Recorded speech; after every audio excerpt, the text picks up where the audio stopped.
Ethan Vale stood in the center of a boardroom filled with people who wanted to destroy the woman he was supposed to be pretending to love.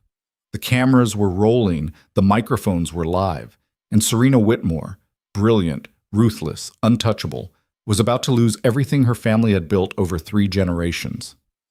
He could walk away right now, take his daughter and disappear back into the life he'd crawled out of 30 days ago. Nobody would blame him. But when the executive at the head of the table called Serena a liar, something inside Ethan snapped. If you want to see how a struggling single father and a broken billionaire heiress brought an empire to its knees, stay with me until the very end. Hit that like button and drop a comment with your city so I can see how far this story travels. The rain hadn't stopped for 3 days. Ethan Vale sat in his truck outside the job site, staring at the envelope that had arrived that morning. The paper was thick, expensive, the kind of thing that didn't belong in his mailbox wedged between overdue electric bills and collection notices. His hands were still dirty from the demolition work he'd finished an hour ago. Concrete dust ground into the creases of his palms. The letter inside was even stranger. Mr. Vale, your presence is requested at 4 p.m. today at the address below. This is a private business matter. Compensation for your time, $10,000. No signature, no explanation. Just an address in the West Hills and a number that could pay off 2 months of mortgage payments. Ethan checked the rear view mirror. Chloe was asleep in the back seat, her small face pressed against the window, her school backpack still clutched in her arms. She'd been doing that lately, holding on to things like they might disappear. The school counselor said it was normal for kids who'd lost a parent. Ethan didn't know what normal was anymore. He pulled out his phone and typed the address into the GPS. 32 minutes away. This is stupid, he muttered, but he started the engine anyway. The house wasn't a house, it was an estate. Ethan drove through iron gates that opened automatically, past manicured gardens and a fountain that probably cost more than his entire neighborhood. The driveway curved up to a modern glass structure that looked like something out of a magazine nobody he knew could afford to buy. He parked his beat-up Ford between a Mercedes and a Tesla and immediately felt like he'd made a mistake. Chloe stirred in the back seat. Where are we? I don't know yet, kiddo. Ethan turned around and forced a smile. Stay here for a minute, okay? Lock the doors. I'll be right back. Is this about a job? Maybe. You said we weren't supposed to talk to strangers. Ethan almost laughed. She wasn't wrong. I'll be 5 minutes. If I'm not back in 10, you call Uncle Ray, understand? Chloe nodded, but her grip tightened on her backpack. Ethan climbed out of the truck and walked toward the front entrance. Before he could knock, the door opened. A woman in her 60s stood there, dressed in a dark blazer with her gray hair pulled back in a tight bun. She looked him up and down like she was cataloging everything wrong with him. Mr. Vale? Yeah, that's me. This way. She turned without waiting for a response and led him through a hallway lined with abstract art and floor-to-ceiling windows. Ethan's boots squeaked against the polished marble. He should have changed. He should have gone home first. He should have done a lot of things. They stopped in front of a set of double doors. Ms. Whitmore will see you now. The woman opened the doors and stepped aside. Ethan walked into a study that was bigger than his living room and kitchen combined. Dark wood shelves lined the walls, filled with leather-bound books that looked like no one had ever touched them. A fireplace crackled quietly in the corner, and sitting behind a sleek glass desk, backlit by the city skyline, was the woman who'd summoned him here. She was younger than he'd expected. Mid-20s, maybe? Dark hair pulled into a ponytail, sharp cheekbones, and eyes that looked like they'd seen things they shouldn't have. She wore a white blouse and a black blazer, perfectly tailored. Everything about her screamed control. She didn't stand up, didn't smile, just studied him the same way the older woman had. Sit down, Mr. Vale. Ethan sat. Serena Whitmore leaned back in her chair and folded her hands on the desk. I assume you have questions. About 1,000. Then let me save us both some time. She slid a folder across the desk. Open it. Ethan hesitated, then flipped the folder open. Inside were photographs. Pictures of him leaving the construction site. Pictures of him picking up Chloe from school. Pictures of him sitting in his truck outside the bank, his head in his hands. His stomach dropped. What the hell is this? Due diligence. Serena's voice didn't change. I needed to know who you were before I made you an offer. You've been following me? I've been researching you. There's a difference. She tapped the folder. Ethan Michael Vale, 32 years old, widower, father to Chloe Marie Vale, age 8. You work 3 jobs, construction during the day, warehouse shifts on weekends, and occasional handyman work when you can get it. Your wife died 14 months ago, cancer. You're 4 months behind on your mortgage. Your truck needs a new transmission, and last week you sold your wedding ring to pay for Chloe's school supplies. Ethan's throat went tight. You had no right. I had every right, because I'm about to offer you more money than you've ever seen in your life, and I needed to make sure you weren't going to waste it. He stood up. I don't know what kind of game you're playing, but I'm not interested. Sit down. Something in her voice made him stop. It wasn't anger, it was exhaustion. He sat. Serena opened a drawer and pulled out a checkbook. She wrote something, tore the check free, and slid it across the desk. Ethan looked down at the number. $500,000. That's not real. It's very real. Serena leaned forward. And it's yours if you agree to do exactly what I ask for the next 30 days. Ethan's pulse hammered in his ears. What do you want? I want you to marry me. Yeah, Chad. The words hung in the air like smoke. Ethan stared at her, waited for the punchline, waited for her to laugh and tell him this was some kind of sick joke. She didn't. You're serious. Completely. You don't even know me. I know enough. You're broke, desperate, and you have a daughter who needs stability. That makes you perfect. Ethan shook his head. Perfect for what? Serena stood and walked to the window, her arms crossed. For the first time, she looked less like a CEO and more like someone carrying a weight she couldn't put down. My grandfather built Whitmore Technologies from nothing. He turned it into a billion-dollar company. And when he died 6 months ago, he left it to me. So what's the problem? She turned to face him. The problem is that he didn't trust me to run it alone. The will has a clause. I have to be married and demonstrate personal stability before the board will officially transfer control to me. If I don't meet that requirement within 60 days, the company goes to my cousin, and my cousin will destroy everything my grandfather built. Then marry someone you actually know. I can't. Her jaw tightened. Everyone I know either wants something from me or has already betrayed me. I need someone who has no connection to my world. Someone who won't try to take advantage of me the second the ink dries. Ethan laughed, but there was no humor in it. And you think that's me? I think you're the only person I've found who's never asked me for anything. She walked back to the desk. You do this, and I'll pay off your mortgage, clear your debts, and give you enough money to start over. All you have to do is show up to a few public events, live in this house, and convince my board of directors that we're a real couple. 30 days. Then we dissolve the marriage quietly, and you walk away. What about my daughter? She comes with you. There's a school 10 minutes from here, one of the best in the state. I'll cover tuition, uniforms, everything. Ethan looked at the check again. $500,000. Enough to give Chloe the life she deserved. Enough to stop drowning. Why me? He asked quietly. Out of everyone in this city, why did you pick me? Serena hesitated. For just a second, the armor cracked.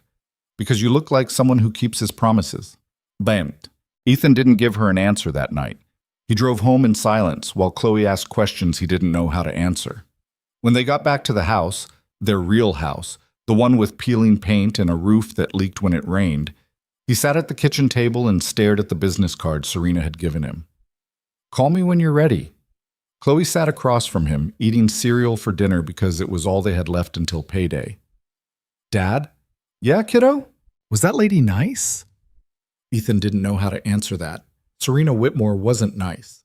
She was cold, calculating, and probably capable of crushing him without blinking if he got in her way. But she'd also looked him in the eye and told him the truth. I don't know yet, he said. That night, after he put Chloe to bed, Ethan sat on the floor of his bedroom and pulled out the shoebox he kept under the bed. Inside were the last things he had left of his wife. A few photographs, her favorite scarf, the hospital bracelet from the day Chloe was born. He picked up one of the pictures, the two of them on their wedding day, laughing in the rain because the ceremony had been outside and the weather hadn't cooperated. She'd looked so happy. I don't know what to do, he whispered. The house didn't answer. But when the bank called the next morning and told him they were moving forward with foreclosure, Ethan knew he was out of options. He dialed Serena's number. She picked up on the first ring. "I'll do it," he said, "but we do this my way. No lies to my daughter. She gets to know the truth." There was a pause on the other end of the line. "Agreed. Be here tomorrow at noon. Bring everything you own." The line went dead. Mosi zatsam omtati. The next day, Ethan packed their entire life into 4 duffel bags and 2 cardboard boxes. It didn't take long. They didn't have much. Chloe watched from the doorway of her bedroom, clutching the stuffed rabbit she'd had since she was 3. "Are we really leaving?" "Yeah." "Forever?" Ethan crouched down in front of her. "I don't know, Chloe. But wherever we go together, okay?" She nodded, but her eyes were scared. They pulled up to the Whitmore estate just before noon. This time, the gates opened before Ethan even pressed the call button. The older woman from yesterday was waiting at the front door. "Ms. Whitmore is expecting you. I'll show you to your rooms." Rooms, plural. They followed her through the house, past sitting rooms and dining rooms and hallways that seemed to go on forever. Finally, she stopped in front of a door on the 2nd floor. "This will be yours, Mr. Vale." She opened the door to reveal a bedroom the size of Ethan's old living room. King-sized bed, private bathroom, a window overlooking the gardens. "And this," she said, opening the door across the hall, "is for Chloe." Chloe's eyes went wide. The room was painted pale yellow, with bookshelves lining one wall and a window seat that looked out over the fountain. There was a desk, a reading lamp, and a bed covered in pillows. "Is this really mine?" Chloe whispered. The older woman's expression softened for the first time. "It is now." Ethan set their bags down and turned to find Serena standing in the hallway. She'd changed into jeans and a sweater, and for the first time she looked almost normal. "We need to talk," she said. Ethan glanced at Chloe, who was already exploring her new room. "Give me a minute." They walked downstairs to the study. Serena closed the door behind them. "The board meeting is in 3 days. That's when they'll decide whether to approve the transfer of control. You and I need to be believable by then." "Believable how?" She handed him a folder. "This is our story. We met 6 months ago at a charity event. You were working security. We started talking. Things developed from there. We got married 2 weeks ago in a private ceremony because we didn't want media attention." Ethan flipped through the pages. Every detail was already planned out. Where they'd met, what they'd talked about, even the fake wedding date. "You've thought of everything." "I had to. One mistake and the whole thing falls apart." She paused. "There's one more thing. We'll need to share a bedroom." Ethan's head snapped up. "What?" "Not like that, but the staff talks. If we're in separate rooms, people will notice. We need to look like a real couple." "I'm not—" "There's a couch. You can sleep there. I'm not asking you to do anything except keep up appearances." Ethan exhaled slowly. "This just keeps getting better." "You can still back out." Serena's voice was calm, but there was something underneath it, something fragile. "If this is too much, walk away now. I won't stop you." He thought about the foreclosure notice, about the empty refrigerator, about Chloe's face when she saw her new room. "I'm in," he said. "But if you ever lie to me, we're done. I don't care how much money you're paying me." Serena met his eyes. "Fair enough." The first few days were surreal. Ethan woke up every morning in a house that didn't feel real, ate breakfast prepared by a chef he'd never met, and watched Chloe adjust to her new school like she'd been dropped into another universe. At night, he slept on the couch in Serena's bedroom while she worked at her desk until 2 in the morning, barely saying a word. They were strangers living in the same space. The only time they interacted was when Serena needed to rehearse their story. She'd quiz him on details, where they'd gone on their first date, what she'd been wearing, how he'd proposed. She was relentless, correcting him every time he got something wrong. "This has to be perfect," she said one night, pacing the study. "If even one board member doubts us, it's over." "I get it. Do you?" She stopped and looked at him. "Because if we fail, I don't just lose the company. I lose everything. My grandfather spent 40 years building this, and I'm not going to let my cousin turn it into his personal bank account." "Why does he want it so bad?" Serena's expression darkened. "Because he thinks he deserves it. Because he's a man and I'm not. Because he's spent his entire life being told the world owes him something. She sat down, suddenly exhausted. He'll run it into the ground within 5 years. I've seen the numbers. He's already got deals lined up to strip the company for parts. Then we don't let him win. She looked at him like she didn't believe him. Why do you care? She asked quietly. You don't know me. You don't know this company. Why does any of this matter to you? Ethan thought about it. Because you kept your word. You got Chloe into that school. You paid off my mortgage. You did what you said you'd do, so I'm going to do the same. For the first time since they'd met, Serena smiled. It was small, barely there, but it was real. Thank you. What? The board meeting was held in a glass-walled conference room on the 40th floor of the Whitmore Technologies Tower. Ethan had never been in a building this tall. He'd never worn a suit this expensive, and he definitely never sat at a table with 12 people who could buy and sell his entire life without blinking. Serena sat at the head of the table, perfectly composed. Ethan sat beside her, trying not to look as out of place as he felt. The board members filed in one by one. Most of them were men in their 50s and 60s, dressed in tailored suits and expensive watches. They barely glanced at Ethan. The last person to enter was a man in his late 30s with slicked back hair and a smile that didn't reach his eyes. He sat directly across from Serena. "Hello, cousin," he said. Serena didn't react. "Marcus."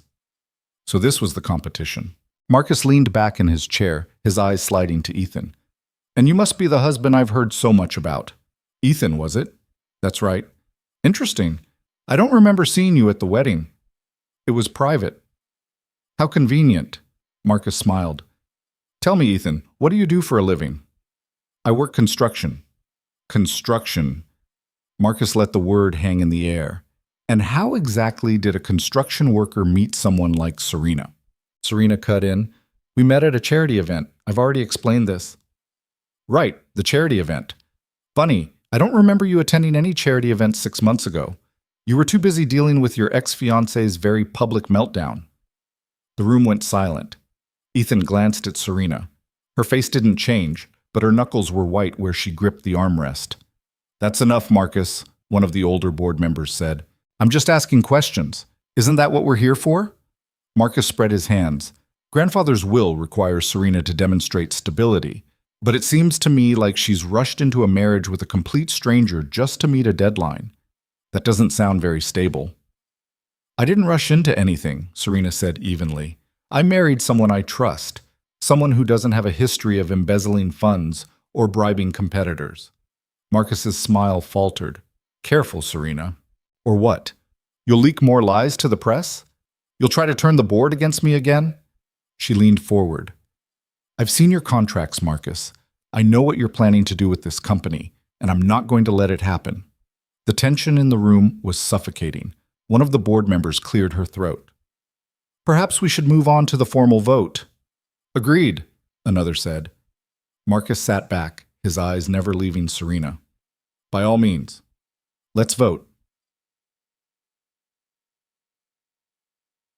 The vote took less than 10 minutes, 8-4 in Serena's favor. It should have been a victory, but as they walked out of the building, Ethan could see the cracks forming. "He's not done," Serena said quietly. "Marcus doesn't lose gracefully." "What's he going to do?" "I don't know yet, but whatever it is, it'll be public. He'll want to humiliate me." Ethan stopped walking. "Then we deal with it when it happens. Together." Serena looked at him, and for a second he saw something he hadn't seen before. Relief. "Okay," she said. "Together." That night, Ethan found Chloe sitting on the window seat in her room, staring out at the gardens. She'd been quieter than usual lately, and he knew she was struggling with the change.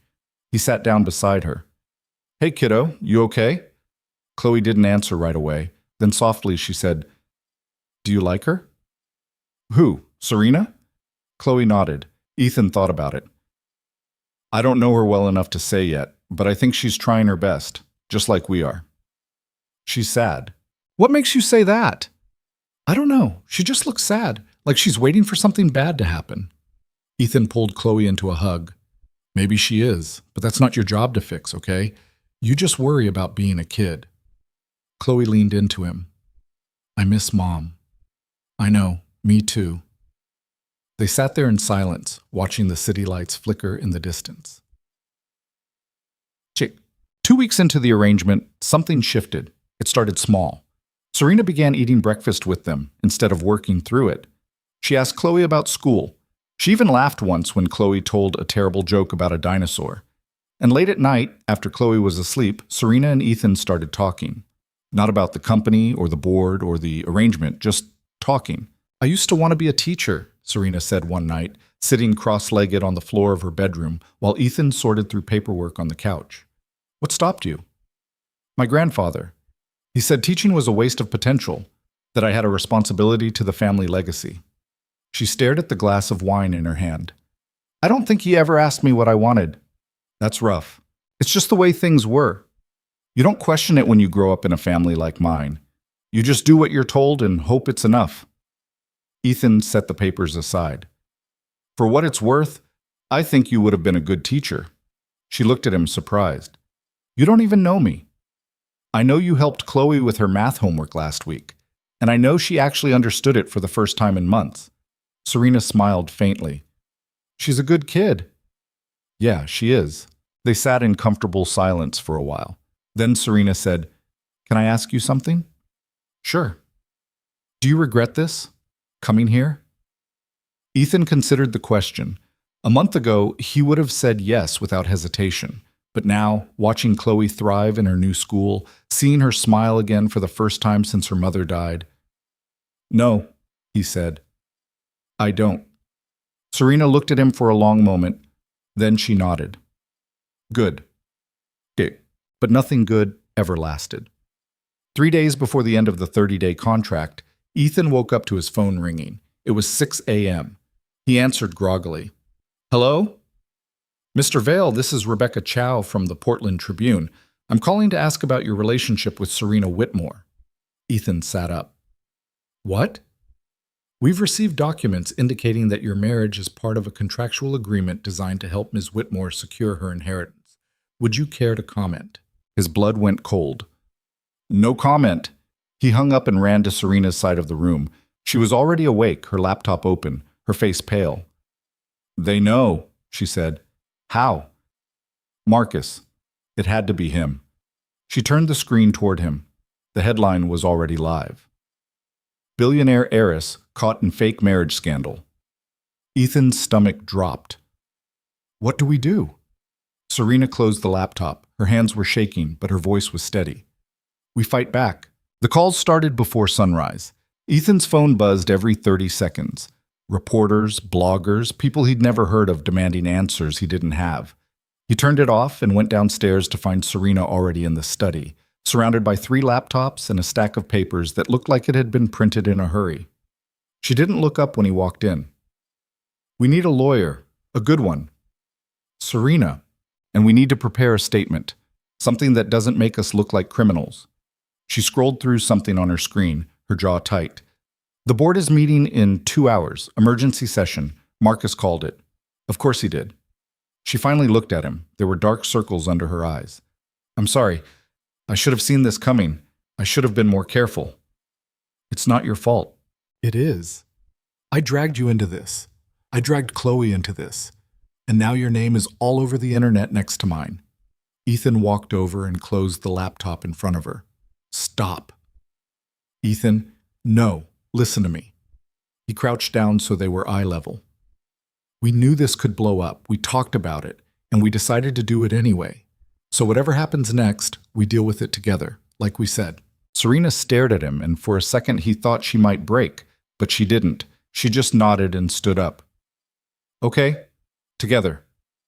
The older woman, her name was Margaret, Ethan had learned, appeared in the doorway holding a phone. Ms. Whitmore, the lawyer is online too, and there are reporters at the gate. Tell them no comment, and get security to keep them off the property. Serena took the phone. This is Serena Whitmore. Ethan stepped back and let her work. He'd learned over the past few weeks that when Serena went into crisis mode, the best thing he could do was stay out of her way. He went upstairs to check on Chloe.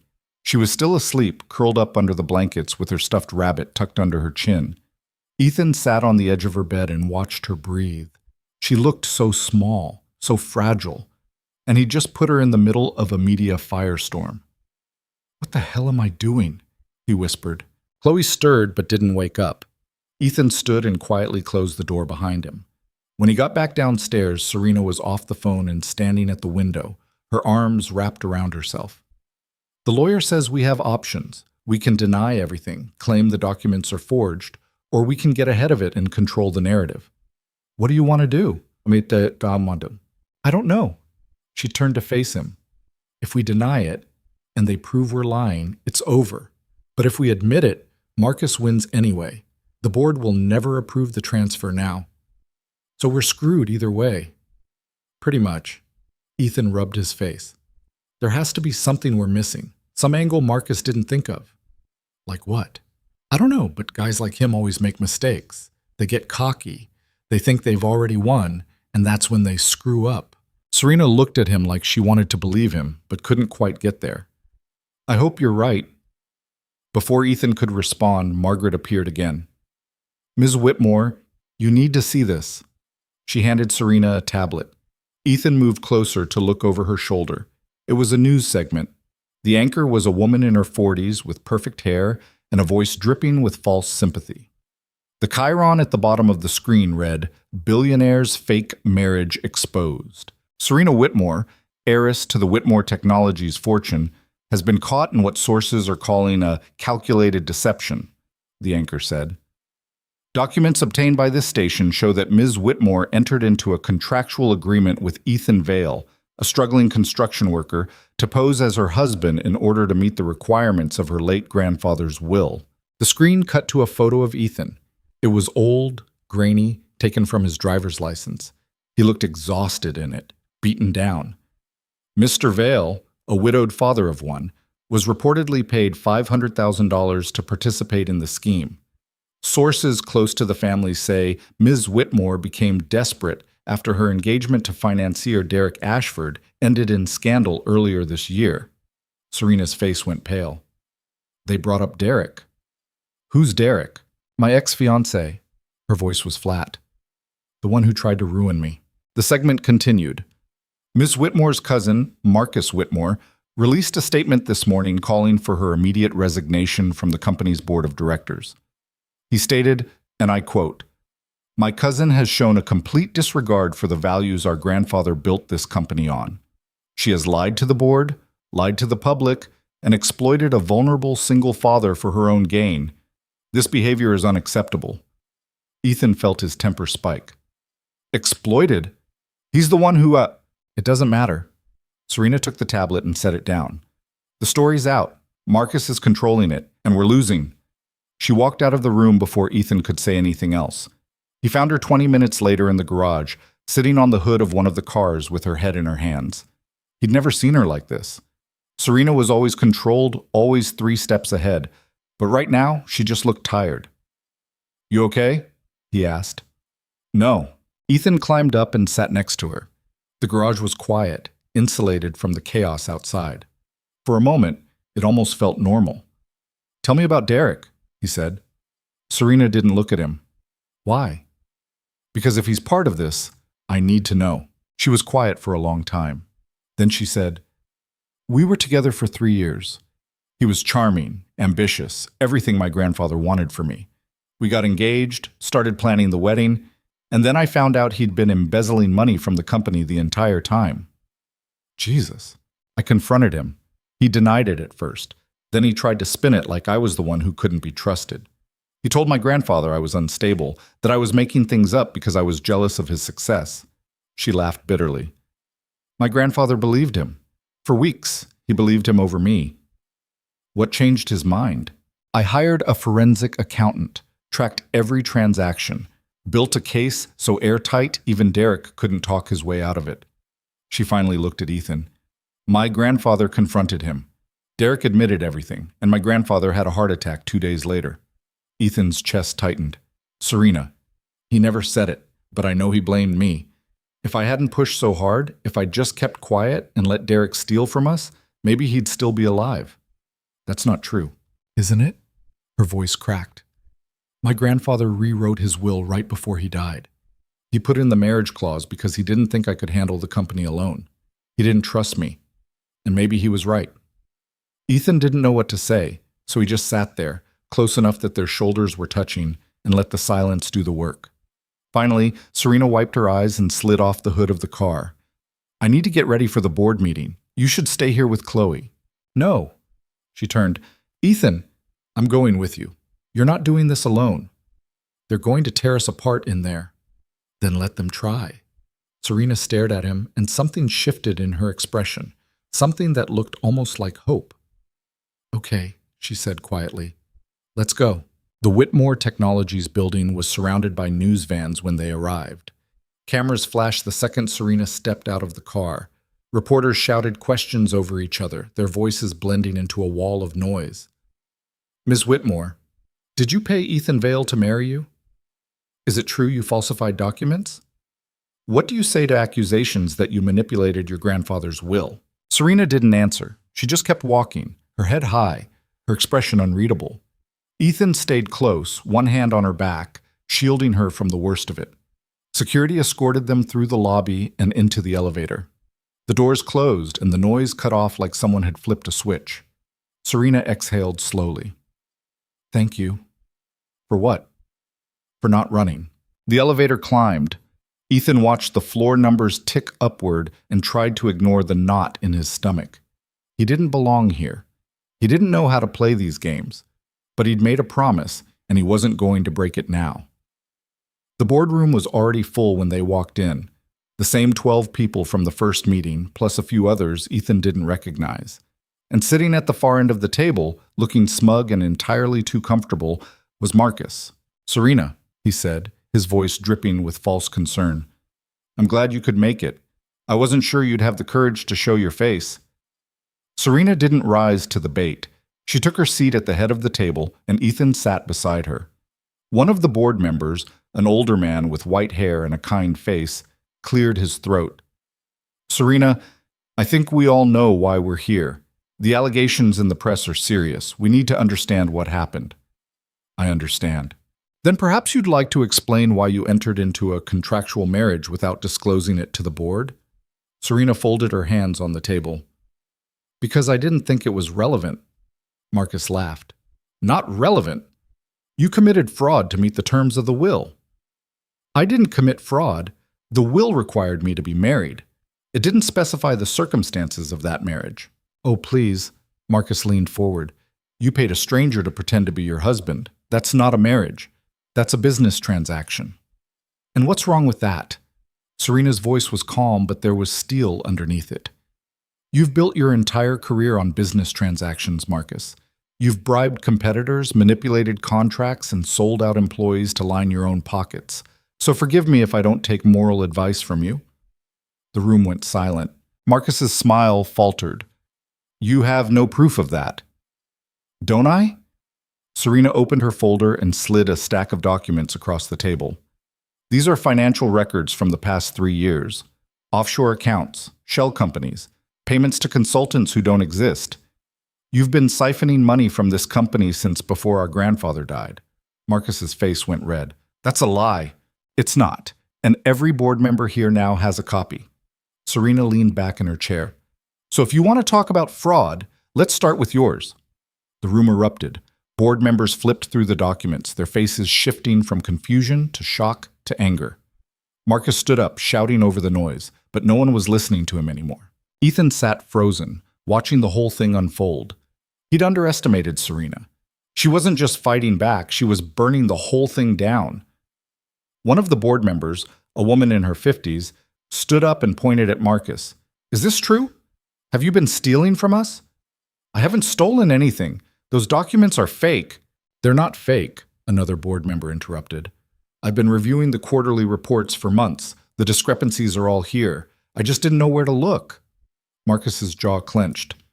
This is a setup. Serena's trying to distract you from her own crimes. My crimes?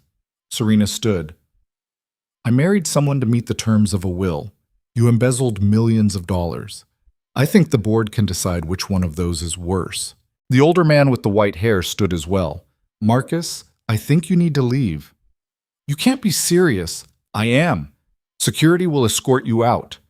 Marcus looked around the room, but no one met his eyes. Even the people who'd supported him before were silent now. This isn't over, he said, his voice shaking with rage. I'll sue. I'll go to the press. You'll leave, Serena said quietly. Now. Security appeared at the door. Marcus shoved his chair back and stormed out, his footsteps echoing down the hallway. The room stayed silent for a long moment. Then the woman who'd stood up earlier turned to Serena. You should have told us about the marriage. I know, I'm sorry.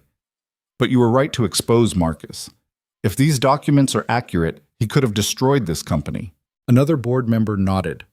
We'll need to conduct a full audit, and we'll need to discuss the terms of your grandfather's will. I understand. The older man looked at Ethan. Mr. Vale, do you have anything you'd like to say? Ethan hadn't expected to be called on. He glanced at Serena, who gave him a small nod. He stood. I'm not going to pretend this was a normal marriage. It wasn't. Serena offered me money, and I took it because I needed it. But over the past month, I've seen who she really is. She's not the person Marcus tried to make her out to be. She cares about this company. She cares about the people who work here. And if you give her a chance, she'll prove it. The room was quiet. Then the older man said, Thank you, Mr. Vale. Ethan sat back down. Serena's hand found his under the table and squeezed. The board deliberated for another hour.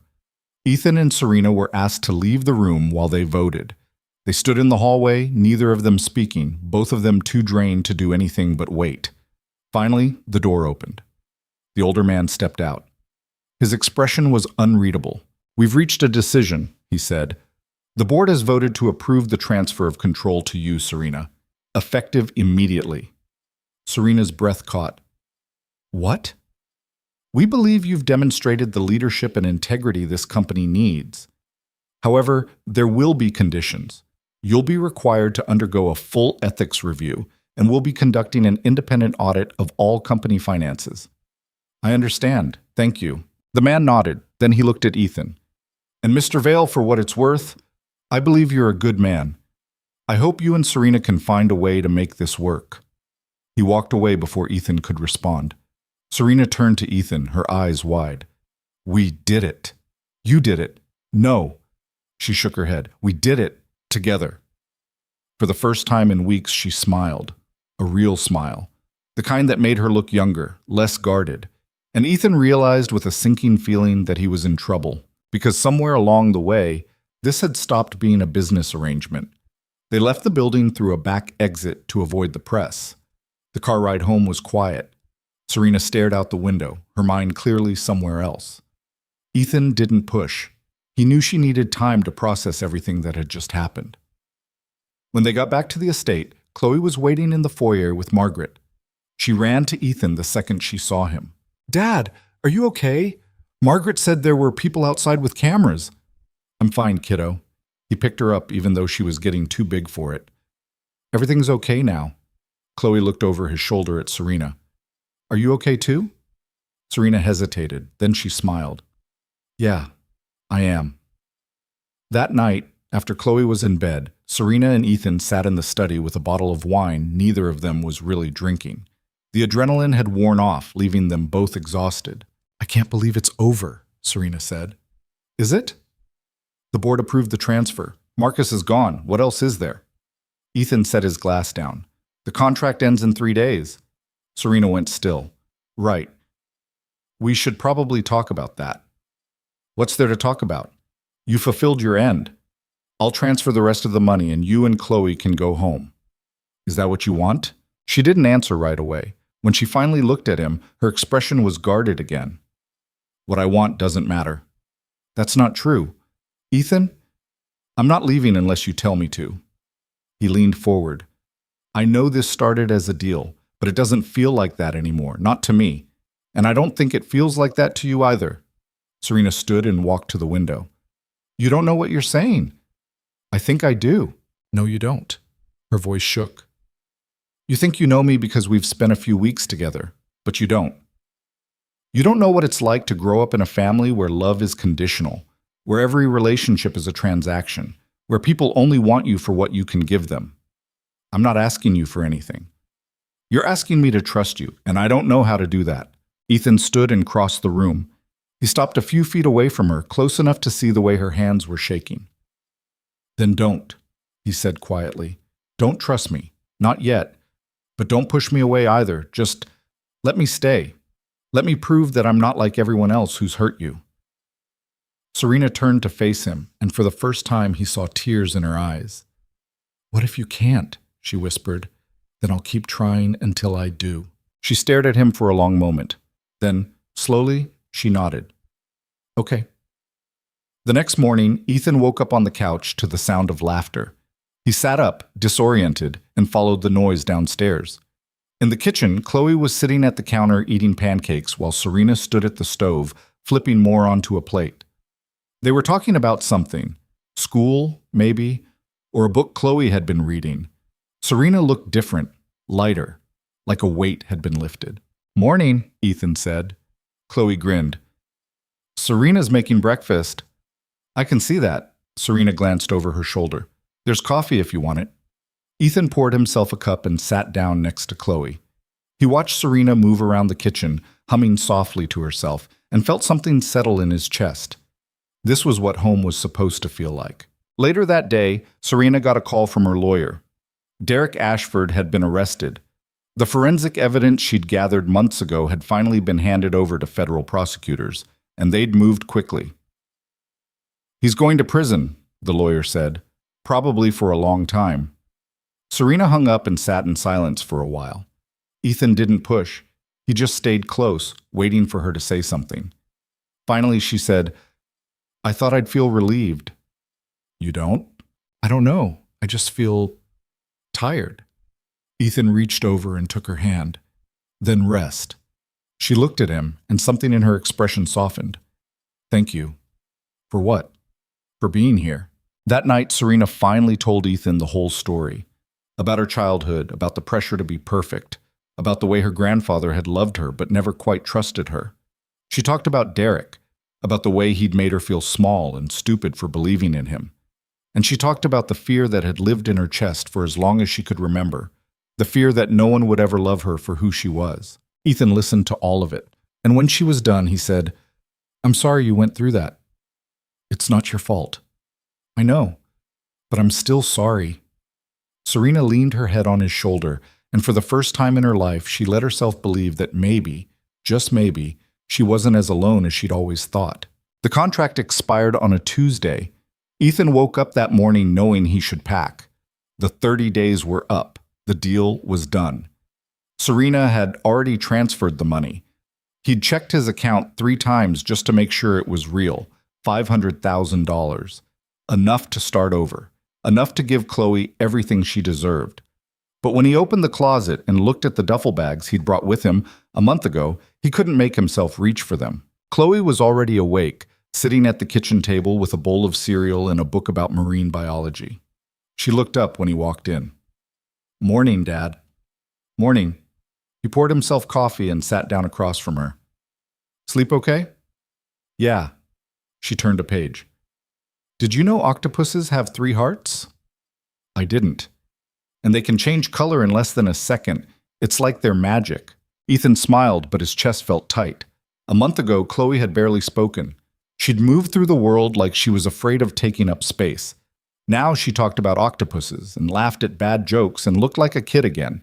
He didn't know how to take her away from that. Serena came downstairs 20 minutes later, already dressed for work in a charcoal suit and heels. She'd been spending more time at the office now that the board had officially handed her control. The transition wasn't easy. There were still people who doubted her, still whispers about the contract marriage. But she was handling it the way she handled everything, head down, pushing forward. She stopped when she saw Ethan. You're still here. Yeah. I thought you'd be gone by now. Contract doesn't expire until midnight, technically. Serena poured herself coffee and leaned against the counter. Always good to stick to the fine print. Chloe looked up from her book. Are you guys being weird again? No, they said at the same time. Chloe rolled her eyes and went back to reading. Serena glanced at Ethan, and something passed between them that neither of them knew how to name. Then she checked her watch and grabbed her bag. I have meetings all day. There's food in the fridge. Margaret will be here if you need anything. Serena, I'll see you tonight. She walked out before he could finish. Ethan sat there for a long time, staring at his coffee. Chloe closed her book. Dad? Yeah. Are we leaving? He looked at her. She was trying to keep her face neutral, but he could see the fear underneath. The same fear she'd carried after her mother died. The fear that everything good was temporary. I don't know yet, he said honestly. Do you want to leave? Ethan thought about the question. A month ago, the answer would have been obvious. But now, sitting in this kitchen with sunlight streaming through the windows and his daughter looking happier than she'd been in over a year, he didn't know what he wanted anymore. No, he said quietly. I don't. Chloe nodded like that made sense. Then why would we? Because it's complicated. Grown-ups always say that when they're scared. Ethan almost laughed. When did you get so smart? I've always been smart. You just don't pay attention. She picked up her bowl and carried it to the sink. I like it here, Dad, and I think Serena likes having us here. So maybe you should just ask her if we can stay. It's not that simple. Why not? Ethan didn't have a good answer for that. He spent the rest of the morning trying to distract himself. He fixed a loose hinge on one of the cabinet doors. He cleaned the gutters even though Margaret told him they had people for that. He did anything to keep his hands busy and his mind off the fact that he had no idea what he was doing. Around noon, his phone rang. It was Ray, his best friend from his old life. You alive? Ray asked. Barely. I saw the news. You're all over it. Fake marriage, billionaire scandals, the whole thing. What the hell, man? Ethan sat down on the front steps. It's a long story. I got time. So Ethan told him, not everything, but enough. Ray listened without interrupting, which was unusual for him. When Ethan finished, Ray was quiet for a second.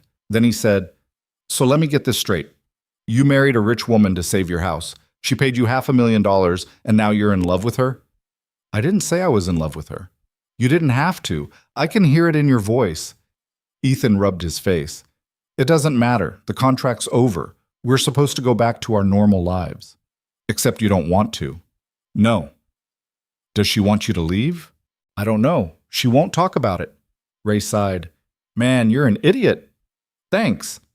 I'm serious. You've got a woman who clearly cares about you and Chloe. You've got more money than you've ever had in your life, and you're sitting there acting like you have to leave because of some piece of paper that doesn't mean anything anymore. Just tell her you want to stay. It's not that easy. Why not? What's the worst that could happen? She says no and you leave?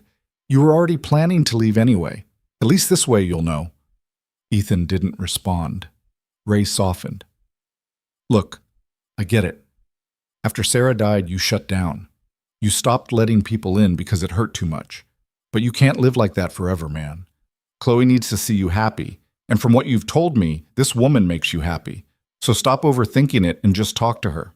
Since when did you become a therapist? Since you started making terrible decisions. Ray laughed. Call me later and let me know what happens. He hung up before Ethan could argue. Ethan sat on the steps for a while longer, watching the wind move through the trees. Ray was right. He knew Ray was right. But knowing something and doing something were two very different things. Chloe came outside and sat next to him.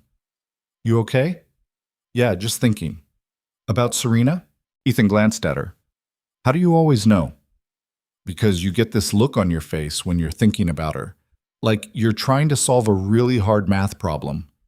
Is it that obvious? Kind of. Chloe leaned against him. I think she likes you too, you know. What makes you say that? She smiles more when you're around, and she always makes sure you have coffee in the morning.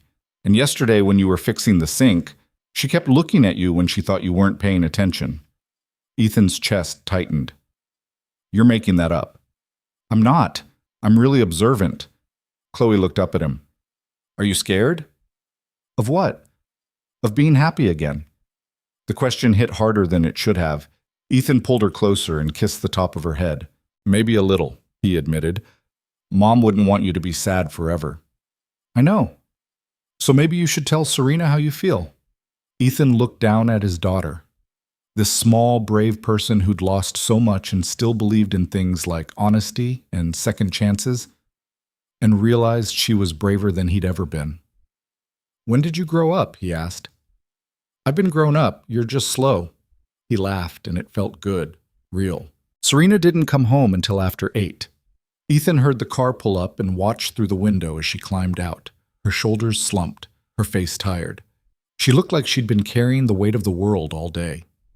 He met her in the foyer. "Rough day?" "Something like that." She set her bag down and kicked off her heels. "The board wants quarterly performance reviews now, and the press won't stop calling, and I spent 3 hours in a meeting with lawyers discussing the fallout from Marcus's arrest." "Did they charge him?"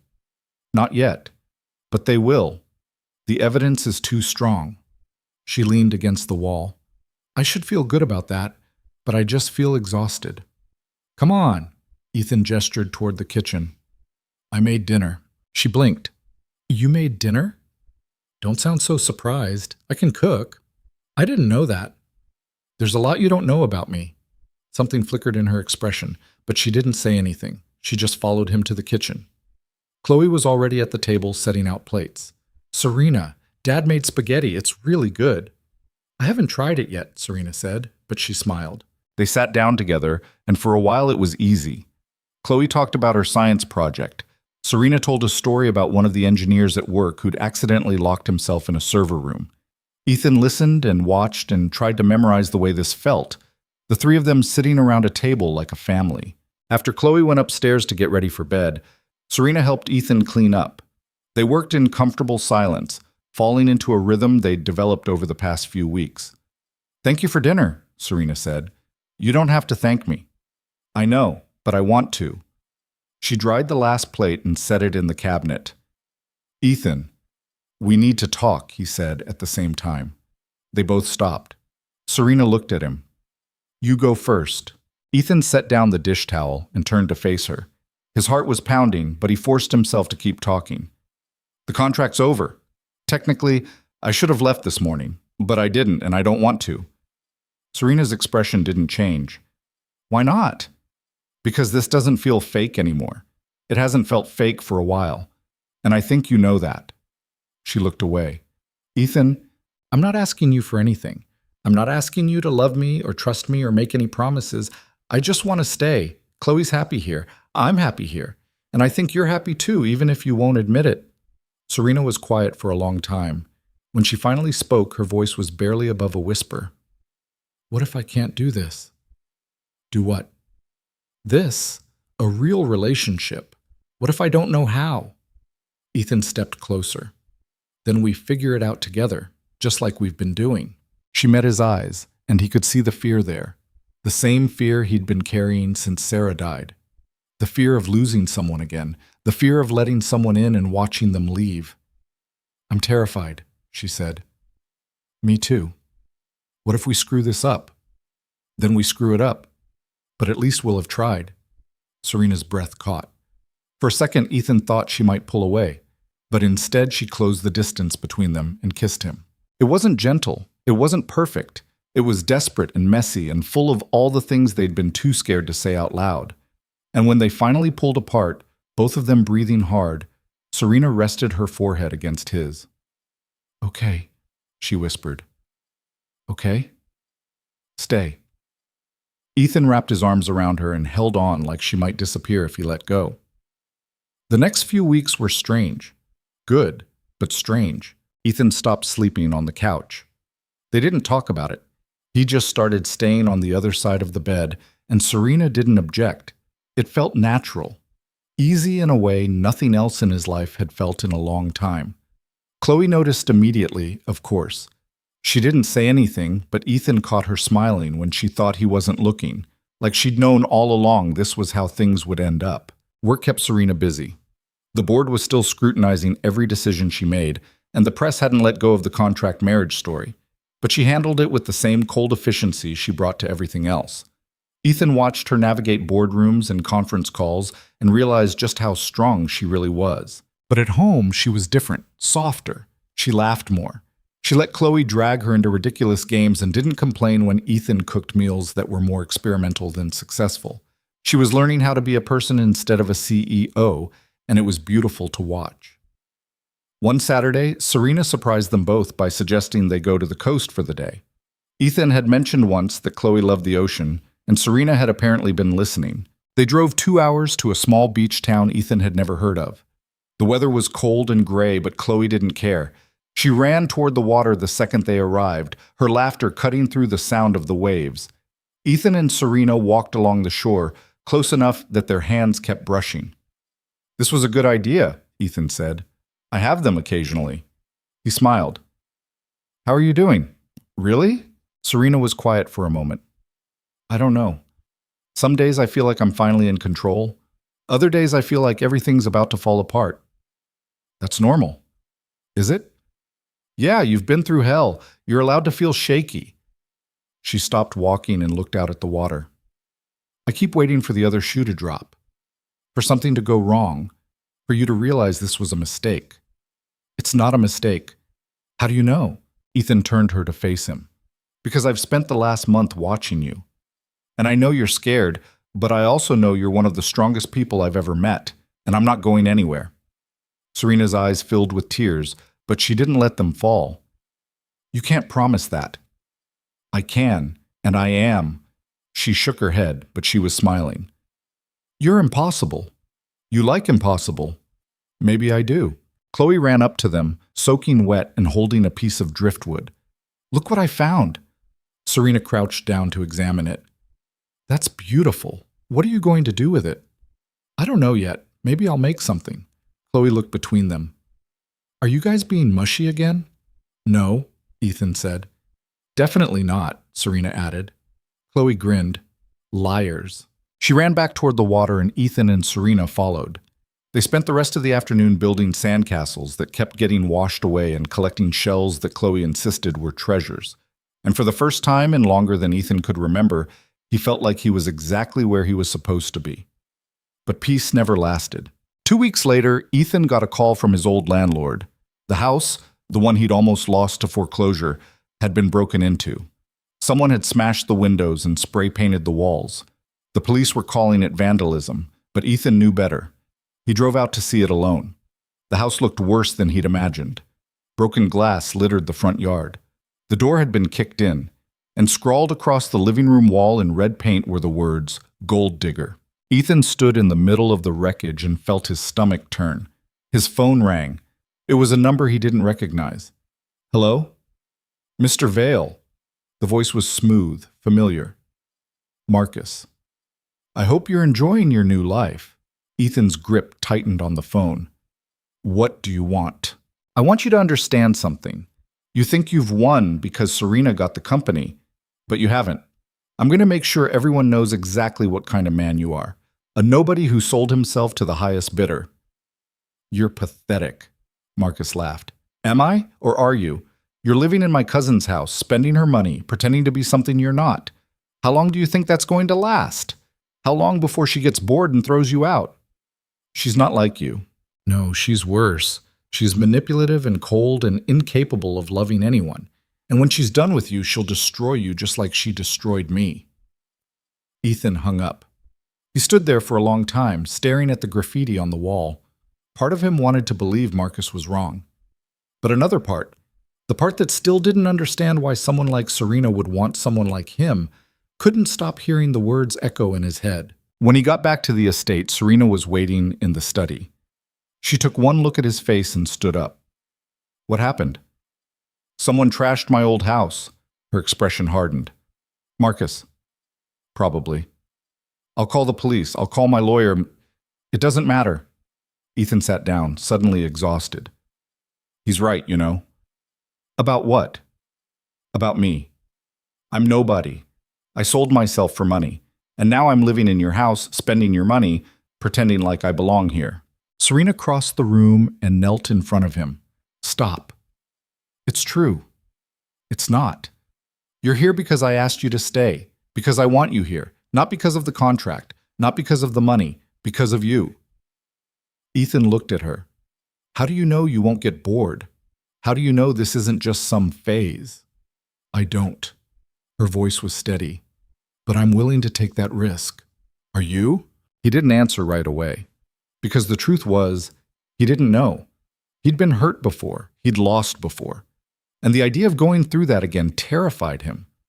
But when he looked at Serena, at the woman who'd opened her home to him and his daughter, who'd trusted him with her secrets, who'd fought for him when she didn't have to, he realized something. He was already in too deep to walk away. Yeah, he said quietly. I am. Serena smiled and kissed him, and for a moment the fear didn't seem so overwhelming. That night they filed a police report about the vandalism. Serena's lawyer promised to handle it, and Ethan tried to put Marcus's words out of his mind, but over the next few days, things started to shift. The press picked up the story about the break-in. Reporters started calling again, asking if Ethan and Serena's relationship was real or just part of the arrangement. Social media exploded with opinions. Some people defended them, but most didn't. The comments were brutal. Ethan tried to ignore it. But Chloe came home from school one day crying because some of the other kids had been teasing her, calling her dad a gold digger, saying her family was fake. That night, Ethan sat on the edge of Chloe's bed while she cried into her pillow. I hate them, she said. I know. Why do they care so much? It's not their life. Because people are mean when they don't understand something. Chloe looked up at him, her face red and blotchy. Are we going to leave? No. Promise? Ethan hesitated. He wanted to promise. He wanted to tell her everything would be okay, but he'd learned the hard way that some promises couldn't be kept. I'm going to do everything I can to make sure we stay, he said instead. Okay? Chloe nodded and wiped her eyes. Downstairs, Serena was pacing the study, her phone pressed to her ear. Ethan caught the tail end of the conversation. I don't care what it costs. I want this handled. Now. She hung up and turned to find Ethan watching her. How is she? She'll be okay? But this needs to stop. I know. I've got people working on it. We'll find out who's feeding the press, and we'll shut it down. What if it doesn't stop? Ethan asked. What if it just keeps getting worse? Serena's jaw tightened. Then we deal with it. Together. Like we always have. But even as she said it, Ethan could see the cracks forming, the weight of everything pressing down on both of them. And he didn't know how much longer they could keep holding it up. The breaking point came 3 days later. Ethan was in the garage working on his truck. The transmission had finally given out, and he'd been putting off the repair for weeks, when Margaret found him. Her face was pale. Her usual composure cracked. Mr. Vale, you need to come inside. Now. He dropped the wrench and followed her into the house. Serena was in the study, standing in front of the television, with her arms wrapped around herself. On the screen was a news segment. The chyron read, Whitmore heiress's husband, criminal past exposed. Ethan's blood went cold. The anchor was a man in his 50s with a voice that dripped condescension. New information has surfaced about Ethan Vale, the construction worker who married into the Whitmore fortune. According to documents obtained by the station, Mr. Vale was arrested 10 years ago for assault. The screen cut to a mugshot. It was Ethan, younger, angrier, staring at the camera like he wanted to break it. The charges were later dropped, the anchor continued, but sources say the incident involved a bar fight that left another man hospitalized. This raises serious questions about Ms. Whitmore's judgment and the kind of man she's chosen to bring into her family. Serena grabbed the remote and turned off the television. The silence that followed was deafening. Ethan couldn't move, couldn't breathe. Ethan, Serena started, I can explain. You don't have to. Yes, I do. He ran his hands through his hair, trying to find the words. It was 10 years ago. I was 22. Some guy at a bar started talking about Sarah. We weren't married yet, but we were together. He said something disgusting, and I lost it. I hit him. He hit back. It got out of control. Were you charged? Yeah, assault. But Sarah's dad was a lawyer. He got the charges dropped. The guy didn't want to press it once he sobered up. Ethan looked at her. I'm not proud of it, but I'm not that person anymore. I know. Do you? Serena stepped closer. Yes, because I've seen who you are now. And whoever you were 10 years ago doesn't change that. The board's not going to see it that way. The press definitely won't. I don't care what they think. You should. Ethan's voice cracked. This is exactly what Marcus wanted. He's going to use this to destroy you. He'll say you're unstable, that you made another bad decision, that you can't be trusted to run the company. Then let him say it. Serena, I mean it. I'm not letting him win. Not this time. Ethan wanted to believe her, but he'd seen the news coverage. He'd read the comments online. People were already calling for Serena to step down, and this was just going to make it worse. His phone buzzed. It was Ray. I saw the news, Ray said the second Ethan answered. You okay? Not really. I figured, listen, I don't know if this helps, but the guy from the bar, he's still around. Lives over on the east side.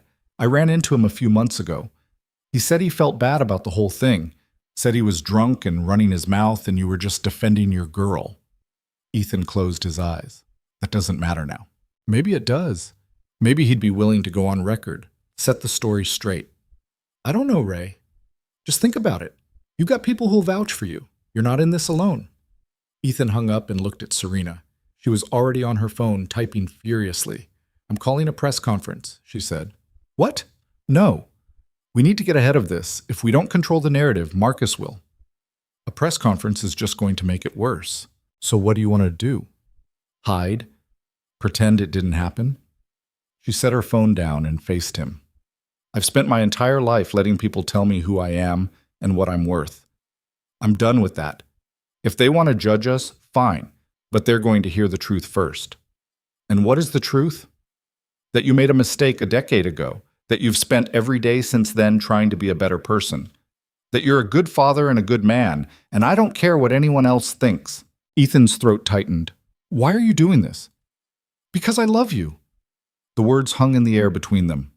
Serena's eyes widened slightly, like she hadn't meant to say it out loud, but she didn't take it back. Ethan crossed the room and pulled her into his arms. I love you too. They stood there for a long time, holding each other like the world outside didn't exist. The press conference was scheduled for the next afternoon. Serena's team spent the morning prepping her, running through potential questions and crafting responses. Ethan sat in the corner of the room, watching her transform back into the version of herself the public knew. Calm, controlled, untouchable. You don't have to do this, he said when they had a moment alone. Yes, I do.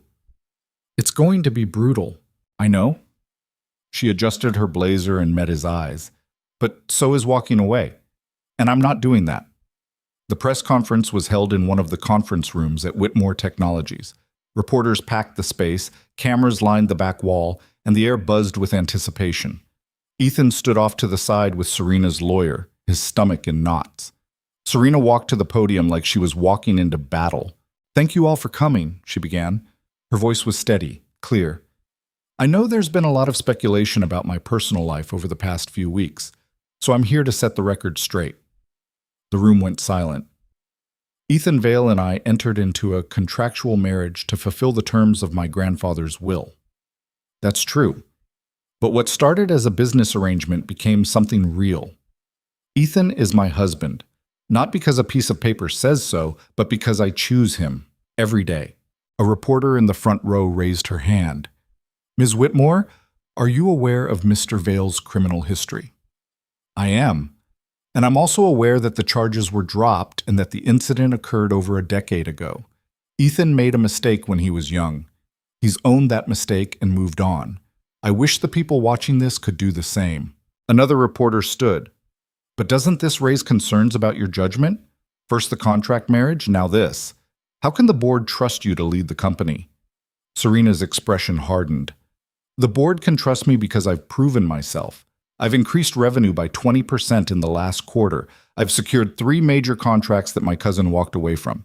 And I've done it all while dealing with a smear campaign designed to destroy my reputation. Are you accusing Marcus Whitmore of orchestrating this? I'm saying that my cousin has a history of manipulating the truth to serve his own interests, and I'm done letting him control the narrative. The questions kept coming, each one sharper than the last. But Serena didn't flinch. She answered every single one with the same cold precision she brought to boardroom negotiations. When it was over, she walked off the stage without looking back. Ethan met her in the hallway. You were incredible. I don't feel incredible. I feel like I'm drowning. He pulled her close. Then let me help keep you afloat. That night, the coverage was mixed. Some outlets praised Serena for her honesty. Others tore her apart. The comments section was a war zone. But for the first time, Ethan didn't care, because Serena had stood in front of the world and chosen him anyway. They were lying in bed that night when Serena finally let herself fall apart. The tears came hard and fast, and Ethan just held her, letting her cry until there was nothing left. "I'm so tired," she whispered. "I'm tired of fighting. I'm tired of defending myself. I'm tired of pretending I'm strong enough to handle all of this." "You are strong enough. What if I'm not? What if I fail?" "Then we pick up the pieces and try again." Ethan brushed the hair out of her face. "You don't have to be perfect, Serena. You just have to be you." She looked at him with red, swollen eyes. "I don't know how to do that." "Then I'll teach you." She laughed through her tears. "You're ridiculous. You love me anyway." "Yeah, I do." The next few days were quieter. The news cycle moved on to other scandals, and the pressure eased slightly, but the damage was done. The board called another emergency meeting to discuss Serena's future with the company. "They can't fire you," Ethan said the morning of the meeting. "You own the majority stake. They can make my life hell until I step down voluntarily." Serena buttoned her jacket and checked her reflection in the mirror. "Marcus has been working the board for weeks. He's got at least 4 members in his pocket. What are you going to do?" "I'm going to remind them why my grandfather left the company to me and not to him." She left before Ethan could respond. The meeting lasted 3 hours. Ethan spent the entire time pacing the estate, checking his phone every 5 minutes, trying not to imagine the worst. When Serena finally came home, she looked exhausted, but not defeated. "What happened?" "They voted to keep me on." "Barely. 6-5. She kicked off her heels and collapsed onto the couch. "But they're requiring me to bring in an outside consultant to oversee operations for the next 6 months, someone to make sure I'm making sound decisions." "That's insulting." "It's politics. They need to look like they're doing something, and I need to prove I can handle it." Ethan sat down next to her. "You shouldn't have to prove anything. You've already done more than anyone expected." "It's never enough." She leaned her head on his shoulder. "But I'm not giving up. Not yet." Chloe had been unusually quiet the past few days. She went to school, did her homework, and spent hours in her room reading. Ethan tried to talk to her, but she kept insisting she was fine. He didn't believe her. One evening, he found her sitting on the window seat in her room, staring out at the gardens. He sat down next to her. "You want to talk about it?" "Talk about what?" "Whatever's bothering you." Chloe was quiet for a long time. Then she said, "Are we going to have to leave?" "No." "You said that before, but things keep getting worse." Ethan's chest tightened. "I know, but we're not leaving. I promise." "You can't promise that. You don't know what's going to happen." She was right. He didn't. But he also wasn't going to let fear dictate their lives. "You're right," he said. "I don't know what's going to happen, but I know that Serena and I are doing everything we can to make this work. And I know that no matter what happens, you and I are a team, always." Chloe looked at him. "Do you love her?" "Yeah, I do." "Does she love you?" "I think so." "Then why is everyone trying to break you up?" Ethan didn't have a good answer for that. "Because people are afraid of things they don't understand. And what Serena and I have doesn't fit into a neat little box, so they're trying to tear it apart." "That's stupid." "Yeah, it is." Chloe leaned against him. "I don't want to leave. I like it here. I like Serena, and I think she likes us too." "She does." "Then we should fight for it, like she's fighting for the company." Ethan pulled her into a hug. "When did you get so wise?" "I've always been wise. You just don't listen." He laughed, and for the first time in days, the weight on his chest lifted slightly. The outside consultant the board hired was a woman named Dr. Ellen Marsh. She was in her late 50s with gray hair pulled into a severe bun and glasses that made her look like she was perpetually judging everyone around her. She showed up at the estate unannounced one Saturday morning. "Ms. Whitmore," she said when Serena answered the door, "I'm here to conduct my initial assessment." Serena looked like she wanted to slam the door in her face, but she stepped aside and let her in. Dr. Marsh spent the next 2 hours walking through the house, taking notes, and asking invasive questions about Serena's daily routine, her relationship with Ethan, and her plans for the company. Ethan stayed out of the way, but he could feel the tension radiating off Serena from across the room.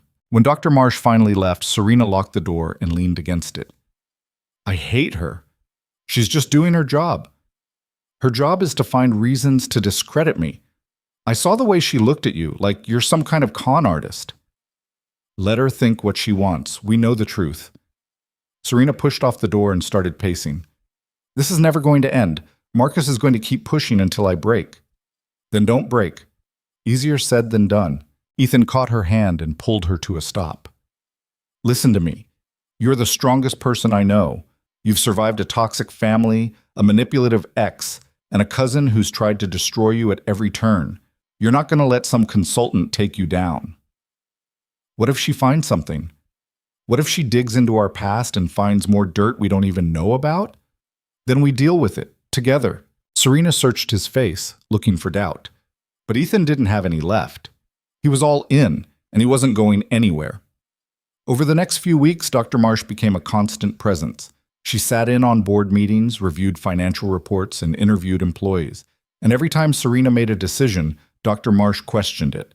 It was exhausting to watch. Serena came home every night looking more drained than the day before. But she kept pushing, kept fighting. One night, Ethan found her in the study at 2 a.m, surrounded by spreadsheets and reports. You need to sleep. I need to prove I'm capable. You've already proven that. Not to Dr. Marsh. She thinks I'm reckless. She thinks I'm letting my personal life interfere with my professional judgment. So prove her wrong. I'm trying. Ethan sat down next to her. You're going to burn out if you keep going like this. I don't have a choice. Yes, you do. You can ask for help. Serena looked at him like he'd suggested something impossible. I can't. Why not? Because asking for help means admitting I can't handle it. And if I admit that, Marcus wins. Ethan took the papers out of her hands and set them aside. Marcus only wins if you destroy yourself trying to prove him wrong. Don't give him that power. Serena's eyes filled with tears. I don't know how to stop. Then let me help you. She leaned into him and Ethan wrapped his arms around her. They sat there in the quiet, holding each other while the rest of the world kept spinning. The turning point came during a routine board meeting. Dr. Marsh was presenting her findings, and Serena sat at the head of the table, bracing herself for the worst. I've spent the past 6 weeks reviewing Ms. Whitmore's decisions, Dr. Marsh began, and I have to say, I'm impressed. The room went silent. Serena's head snapped up. Excuse me? I came into this expecting to find evidence of poor judgment and reckless decision-making. But what I found instead was a CEO whose increased company revenue, secured major contracts, and navigated a hostile takeover attempt with remarkable skill. Marcus, who was sitting at the far end of the table, went pale. That can't be right. It is. Dr. Marsh turned to him. In fact, the only poor decisions I found were made by you, Mr. Whitmore. Your handling of the Sullivan account alone cost the company over $2 million. That's not... And the forensic audit revealed additional financial irregularities tied to your name. The board may want to address those separately. Marcus stood, his chair scraping against the floor. This is a setup. Serena paid you off. I assure you, I have no financial ties to Ms. Whitmore. I'm simply reporting what I found. Dr. Marsh closed her folder. In my professional opinion, Serena Whitmore is more than capable of leading this company, and anyone who says otherwise is either misinformed or acting in bad faith. The room erupted. Board members shouted over each other. Marcus stormed out, slamming the door behind him, and Serena just sat there, too stunned to move. When the meeting finally ended, Dr. Marsh approached her. For what it's worth, I think you're doing an excellent job. Don't let anyone tell you otherwise. Serena nodded, unable to form words. That night she came home and found Ethan in the kitchen making dinner with Chloe. They were laughing about something, flour dusting their clothes and the counter. We won, Serena said. Ethan turned. What? Dr. Marsh cleared me. The board's backing off. Marcus is done. Chloe ran over and hugged her. That's amazing. Serena held her tight, and when she looked at Ethan over Chloe's shoulder, there were tears in her eyes. We did it, she whispered. Ethan smiled. Yeah, we did. But winning didn't feel the way Ethan thought it would. The board backed off. Dr. Marsh's report became public, vindicating Serena and exposing Marcus's financial crimes. The press coverage shifted overnight. Suddenly, Serena was the victim, The brilliant CEO who'd survived a hostile takeover attempt by her corrupt cousin. Marcus was arrested 2 weeks later on embezzlement charges. His lawyer tried to cut a deal, but the evidence was overwhelming. It should have been the end of the story, the moment where everything fell into place. But Ethan couldn't shake the feeling that something was still broken. Serena threw herself into work harder than ever. She was at the office before sunrise and didn't come home until after Chloe was asleep. When Ethan asked if she was okay, she smiled and said she was fine. But he could see the cracks forming. One night, 3 weeks after Dr. Marsh's report, Ethan found Serena sitting on the floor of her bedroom closet, surrounded by boxes she'd pulled down from the top shelf. Old photographs, letters, things she hadn't looked at in years. "What are you doing?" he asked. She didn't look up. "I found these when I was looking for something else. I forgot I even had them." Ethan sat down next to her. The photos were old. Serena as a child, standing next to a man who must have been her grandfather. In every picture, she looked serious, controlled, like she was already learning how to hide. "You were so young," Ethan said. "I had to be." Serena picked up one of the letters. "This is from my grandfather. He wrote it the week before he died. Margaret found it in his desk and gave it to me after the funeral." "What does it say?" She handed it to him. The handwriting was shaky but legible. "Serena, if you're reading this, I'm gone. And you're probably angry with me. You have every right to be. I know I wasn't easy on you. I know I pushed you harder than I should have. But I did it because I saw something in you that I never saw in anyone else. The ability to build something that lasts. Not just a company, a legacy. I put that clause in the will because I was afraid. Afraid you'd spend your whole life alone because you never learned how to let people in. I wanted you to have what I never had. Someone who loved you for who you are, not what you could give them. I hope you find that. I hope you let yourself have it. Don't make the same mistakes I did." Ethan read it twice, then set it down carefully. "Did you know he felt that way?" "No, he never said anything like that when he was alive." Serena's voice was tight. "He just kept pushing, kept telling me I wasn't ready, that I needed to be stronger, smarter, better, and I believed him. I thought if I just worked hard enough, he'd finally see me as worthy." "He did see you. That's what the letter says." "Then why didn't he tell me?" Her voice cracked. "Why did he wait until he was dead to say he was proud of me?" Ethan didn't have an answer for that. He just pulled her close and let her cry. When she finally pulled back, her eyes were red but clear. "I've been thinking about something." "What?" "What happens next? With us?" Ethan's chest tightened. "What do you mean?" "The contract's been over for months. Marcus is gone. The company's stable. You've got the money. You don't have to stay anymore." "I know." "So why are you still here?" The question hung between them. Ethan could feel her watching him, waiting for an answer he wasn't sure how to give. "Because I want to be," he said finally. "Because I love you, because this is home now." "But is it?" Serena stood and walked to the window. "Look at this place, Ethan. It's not real. It's a museum. It's cold and empty, and it's never going to be what you and Chloe deserve." "That's not true." "It is. You see it. I see it. Chloe's been trying so hard to fit in here, but this isn't her world. It's not yours either." Ethan stood. "So what are you saying? You want us to leave?" "I'm saying maybe you should, before this place changes you into something you're not." "That's not going to happen." "How do you know?" She turned to face him, and there was fear in her eyes. "How do you know you won't wake up one day and realize you made a mistake? That you gave up your life for someone who doesn't know how to love you the way you deserve?" Ethan crossed the room and took her face in his hands. "Stop. You're spiraling." "I'm being realistic." "No, you're being scared, and I get it, but you don't get to make this decision for me. You don't get to push me away because you're afraid I'll leave eventually anyway." Serena's breath hitched. "I don't know how to do this." "Do what?" "Be happy. Be normal. Be someone's partner without screwing it up. Then we'll figure it out together, like we've been doing." She searched his face, looking for doubt. But Ethan didn't have any, not anymore. "I'm terrified," she whispered. "Me too, but I'm not going anywhere." She kissed him then, desperate and messy, and Ethan held on like she was the only thing keeping him grounded. The next morning, Serena didn't go to the office. Instead, she came downstairs in jeans and a sweater and announced they were going out. Where? Ethan asked. I don't know yet. Somewhere that isn't here. They drove for 2 hours with no destination, Chloe in the back seat reading a book about space exploration. They ended up at a diner off the highway, the kind of place with cracked vinyl booths and a menu that hadn't changed in 30 years. Serena ordered pancakes. Ethan got coffee.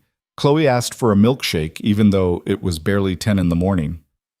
This is weird, Chloe said. What is? Serena asked. This. You not working. Us just sitting here. Is it bad weird or good weird? Chloe thought about it. Good weird. They spent the rest of the day doing nothing important.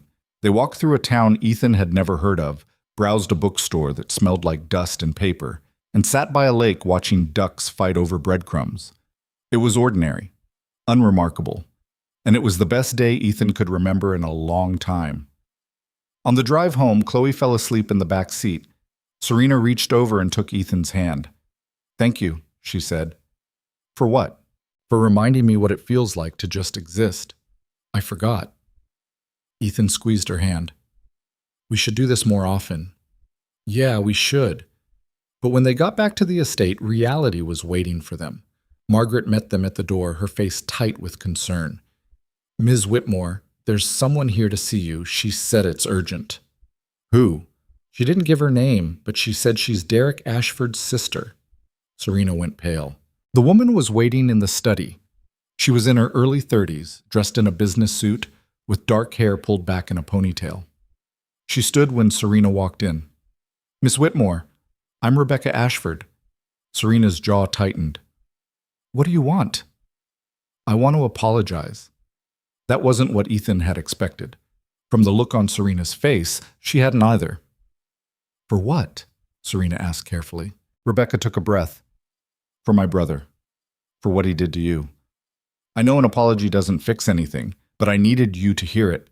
Derek destroyed a lot of lives, and you were one of them. Why are you telling me this now? Because he's going to prison. The trial's over. And I've spent the past year trying to understand how my brother became the person he became.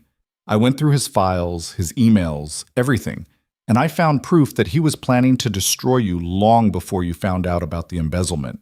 She pulled a folder from her bag and handed it to Serena. He had a whole strategy.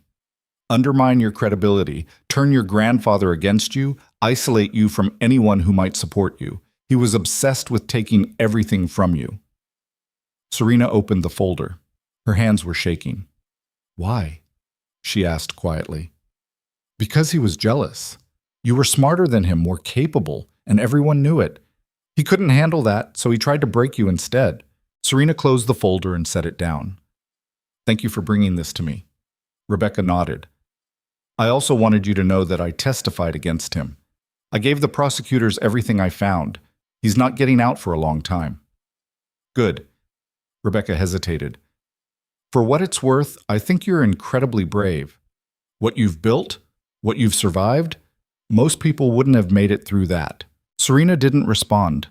She just stood there, holding herself together by sheer force of will. After Rebecca left, Serena sat down on the couch and stared at the folder. You okay? Ethan asked. I don't know. She looked up at him. Part of me wants to open it, to see exactly what he was planning, but another part of me doesn't want to know. Then don't. You don't owe him anything, not even your attention. Serena picked up the folder and walked to the fireplace. Without hesitating, she threw it in. The papers caught quickly, flames eating through Derek's plans and schemes until there was nothing left but ash. I'm done carrying him around, she said. I'm done letting him take up space in my head. Ethan walked over and wrapped his arms around her. I'm proud of you. For what? For letting go. She leaned into him, and for the first time since Rebecca had shown up, she looked like she could breathe. Over the next few weeks, something shifted. Serena started leaving work earlier. She spent more time with Chloe, helping her with homework and listening to her talk about the science fair project she was working on. She laughed more, relaxed more. One Saturday, she suggested they look at houses. Ethan blinked. What? Houses. Somewhere that's ours. Not my grandfather's, not the company's, ours. You want to leave the estate?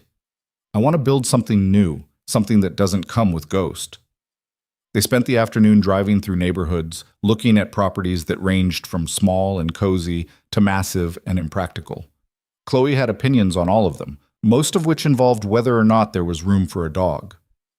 "We're not getting a dog," Ethan said for the 5th time. "Why not?" "Because we don't have time for a dog." "We would if we lived in a house with a yard." Serena laughed. "She makes a good point. Don't encourage her." They ended up at a house on the edge of the city. It wasn't huge, but it had character. A front porch, a backyard with enough space for Chloe to run around, and windows that let in more light than the estate ever had. "What do you think?" Serena asked. Ethan looked at the house, then at her. "I think it's perfect." "Me too." They put in an offer the next day. The process of moving was chaotic. Packing up the estate felt like dismantling a museum. Margaret helped, of course, her usual efficiency masking what Ethan suspected was sadness at seeing Serena leave. "You've been with the family a long time," Ethan said one afternoon while they were boxing up the study. 32 years. "What are you going to do now?" Margaret paused. "Miss Whitmore offered me a position at the company, executive assistant to the CEO. I accepted." "That's great." "It is. But I'll miss this place.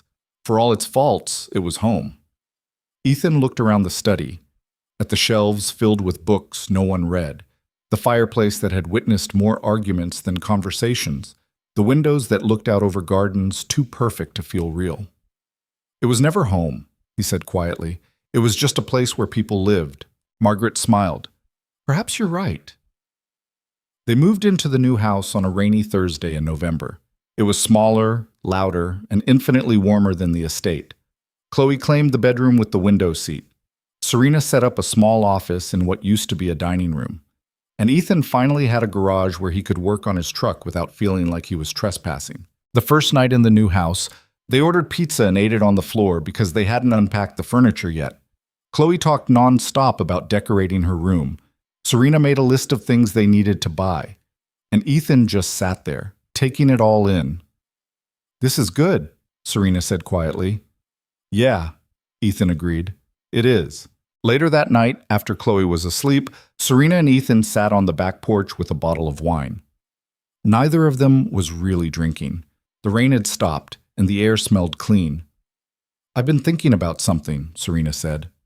"What?" "The company. I've been running it for almost 6 months now, and it's going well, but I don't think I want to do it forever." Ethan looked at her. "What do you mean?" "I mean, I've spent my whole life trying to prove I was good enough to lead Whitmore Technologies, and now that I have it, I'm not sure it's what I actually want." "What do you want?" She was quiet for a long time. "I want to teach. Like I told you before. I want to work with kids who don't have the opportunities I had and help them see what they're capable of." "Then do it." "It's not that simple. The board will survive. You've built a team. You've secured the company's future. You don't owe them your whole life." Serena looked at him, and there was something fragile in her expression. "What if I fail?" "Then you fail. But at least you'll have tried." She smiled. "You make it sound so easy." "It's not easy, but it's worth it." 6 months later, Serena stepped down as CEO. She appointed a woman named Dr. Caroline Grant to take her place. Someone she'd been mentoring for years, someone she trusted to carry the company forward. The board approved the transition unanimously. Serena started teaching at a nonprofit that worked with underprivileged kids in Portland. She taught science and math and stayed late to help students who were struggling.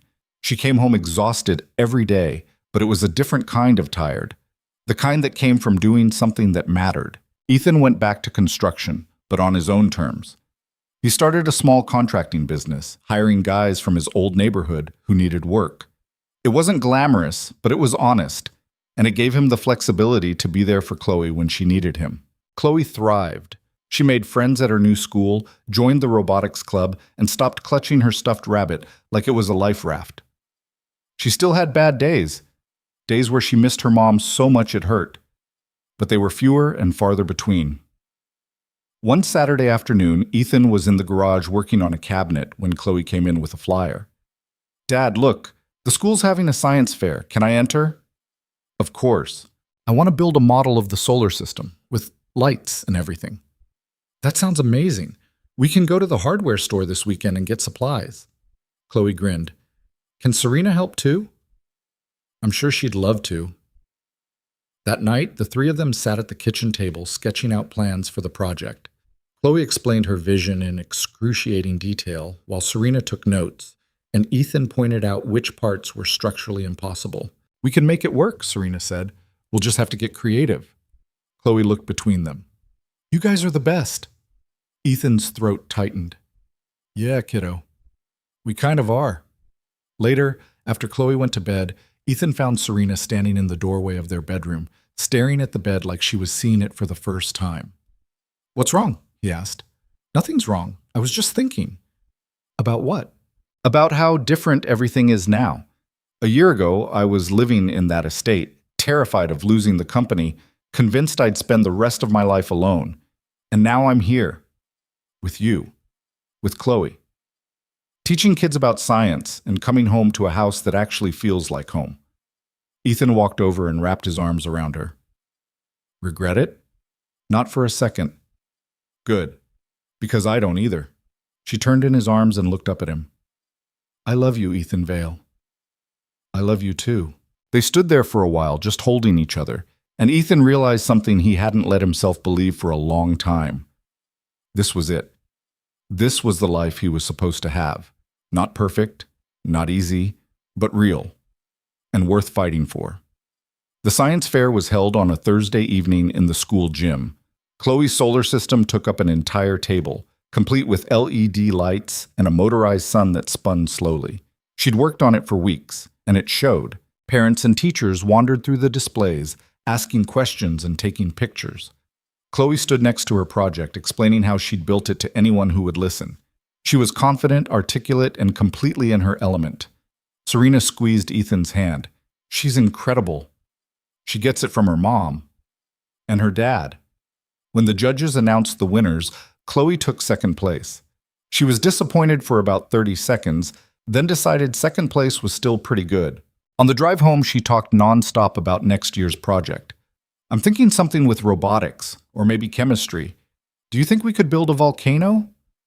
Absolutely, Serena said. We'll make it the biggest volcano the science fair has ever seen. Chloe grinned. You guys are the best parents ever. Ethan glanced at Serena in the rearview mirror. She was staring at Chloe, her eyes wide. What did you say?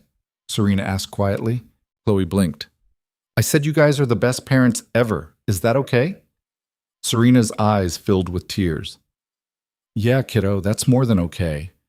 That night, after Chloe was asleep, Serena and Ethan sat on the couch, her head on his shoulder. She called me her parent, Serena said. I heard. I didn't know if she'd ever see me that way. She does. And so do I. So do Mom. Serena looked up at him. I never thought I'd have this. A family. People who loved me not because of what I could give them, but just because. Well, you do, and we're not going anywhere. She kissed him, and it felt like a promise. A year later, they made it official. Not the marriage that had always been real, even when it started as a contract, but the family. Serena adopted Chloe. It was a small ceremony at the courthouse. Just the three of them and a judge who smiled through the whole thing. Chloe signed the papers with her tongue sticking out in concentration. Serena cried, and Ethan felt like his chest might explode from how full it was. Afterward, they went to the diner where they'd stopped that day a year ago. Same booth, same terrible coffee, same sense that everything had finally fallen into place. So how does it feel? Ethan asked. Chloe grinned. It feels right. Yeah, Serena said, reaching across the table to take both their hands. It really does. They were a family, not because a piece of paper said so, not because anyone expected them to be, but because they'd chosen each other, again and again, through the worst of it and the best of it. And that, Ethan realized, was the only thing that mattered. Because love wasn't about perfection. It wasn't about grand gestures or fairy tale endings. It was about showing up.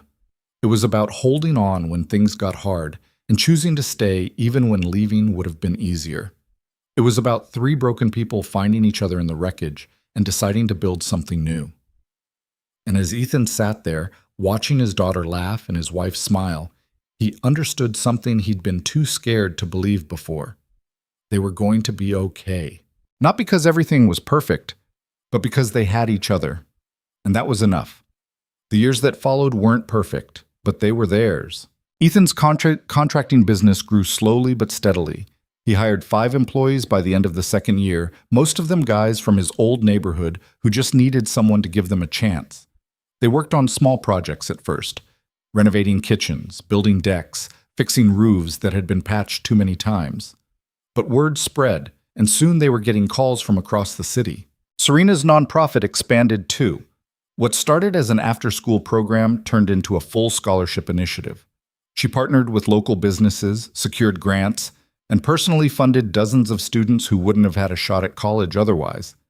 She kept a folder in her office filled with thank you letters from kids who'd gone on to become engineers, doctors, teachers. On bad days, when the weight of everything felt too heavy, she'd read through them and remember why she'd left the corporate world behind. Chloe grew up. It happened faster than Ethan wanted it to. One day she was building solar systems for science fairs, and the next she was applying to high schools and talking about college like it was just around the corner. She inherited her mother Sarah's kindness and Serena's sharp mind, and she moved through the world with a confidence Ethan envied. But it wasn't always easy. There were nights when Chloe still cried about her mom, nights when she asked questions Ethan didn't know how to answer. Do you think she'd be proud of me? Do you think she'd like Serena? Do you think she'd be mad that I'm happy without her? Ethan always told her the truth. Your mom would love seeing who you've become, and she'd be grateful that Serena loves you the way she does. Serena struggled too, in ways she didn't always talk about. The fear of not being enough never fully went away. There were moments when she'd pull back, convince herself she was failing, that Chloe and Ethan deserved someone better. Ethan learned to recognize the signs, the long silences, the way she'd throw herself into work until she was running on fumes. You're doing it again, he'd say. Doing what? Trying to earn something you already have. She'd argue at first, but eventually she'd let him pull her back. That was the thing about family. You didn't have to be perfect. You just had to show up. When Chloe turned 16, she asked if they could visit her mom's grave. They hadn't been in years, not because they'd forgotten, but because it had hurt too much. But Chloe said she was ready. They drove out on a Saturday morning, just the 3 of them. The cemetery was quiet, the headstone weathered but intact. Ethan hadn't seen it since the funeral, and the sight of Sarah's name carved into the granite hit harder than he expected. Chloe knelt down and traced the letters with her fingers. Hi, Mom. It's me. I'm sorry I haven't visited in a while.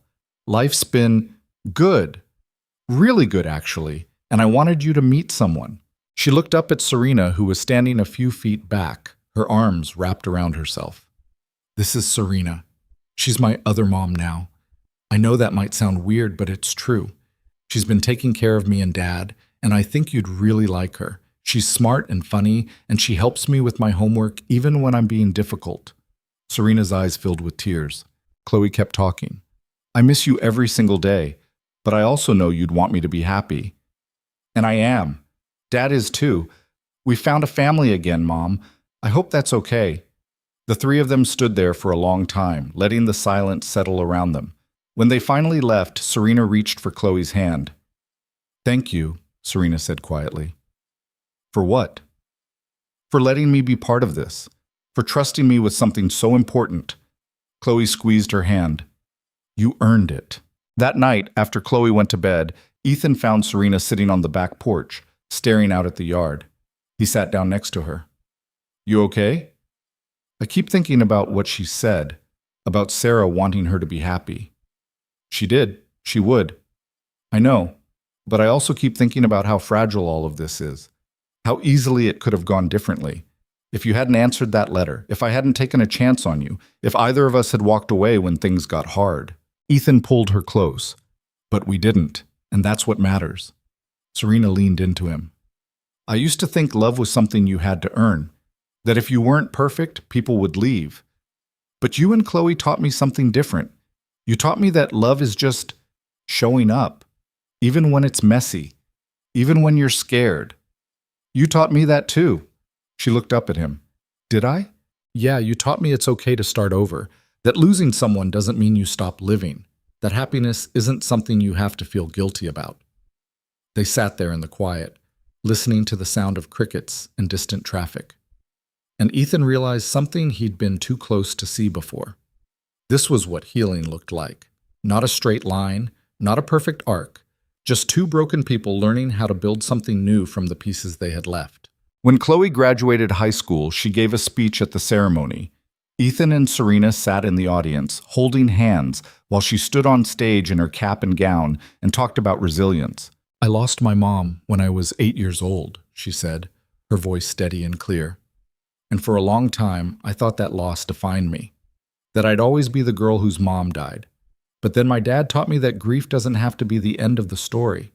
And my other mom taught me that family isn't just about blood. It's about the people who choose to stay."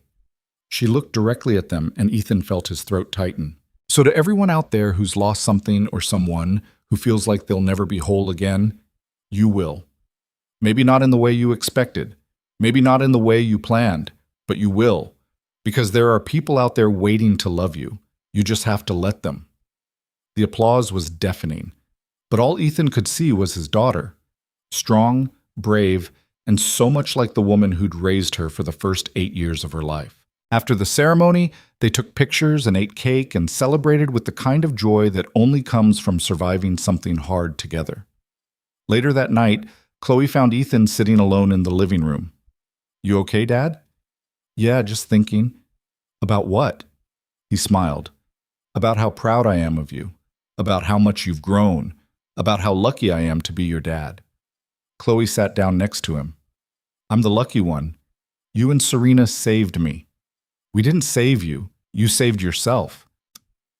"Maybe, but you gave me a reason to." She hugged him, and Ethan held on tight, trying to memorize the feeling. Because kids grew up, they left. And one day, sooner than he wanted, Chloe would walk out that door and start a life of her own. But that was okay, because they'd given her roots and wings. The summer before Chloe left for college, the three of them took a road trip. No destination, no plan, just the open road and whatever they found along the way. They drove through small towns and big cities, stopped at roadside diners and national parks, and spent nights in cheap motels arguing over what to watch on TV. It was chaotic and exhausting and absolutely perfect. One night, they ended up at a beach in Northern California. The sun was setting, painting the sky in shades of orange and pink. Chloe ran toward the water, her laughter cutting through the sound of the waves. Serena leaned against Ethan. "I'm going to miss her." "Me too." "Do you think she'll be okay?" "Yeah, I think she's going to be more than okay." Serena was quiet for a moment. "I never thought I'd have this. A family. A life that felt real. I spent so many years convinced I didn't deserve it. And now? Now I know better." She looked up at him. "You and Chloe taught me that love isn't something you have to earn. It's something you give and receive and protect, even when it's hard, especially when it's hard." Ethan kissed her forehead. "I love you." "I love you too." They watched Chloe play in the surf, her silhouette framed against the dying light. And Ethan thought about everything that had brought them to this moment, the desperation, the contract, the lies and the truth, and the messy, complicated process of becoming a family. None of it had been easy, but all of it had been worth it.